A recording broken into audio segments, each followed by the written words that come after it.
Now, there are various phases of labor. The early part, we refer to this as the latent phase.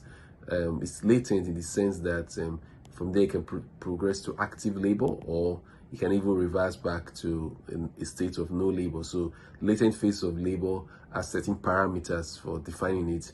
But what is important is that the contractions that you have during this stage of labor is not as painful in some instances as you have during the active phase. Two, the contractions you have are not as frequent. If you are in active phase labor, you will likely be having contractions of like 3 in 10 minutes.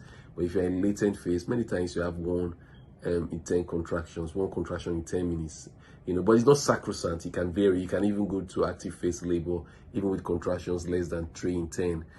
But there are objective parameters that the caregiver will want to check to see if you are in active phase of labor or you are in latent phase of labor, which is the early part of labor. That is latent phase. Then the more advanced part of labor is called the active phase, and those parameters are found in the cervix. The cervical parameters are more objective in determining the phase of labor that you are in. So if you have cervical dilatation of up to 4 cm and above, the caregiver will definitely say that you are in active phase of labor. If it's less than 4 cm, you're likely in latent phase of labor. But there's a very thin line of transition. You can transit easily from latent phase to active phase.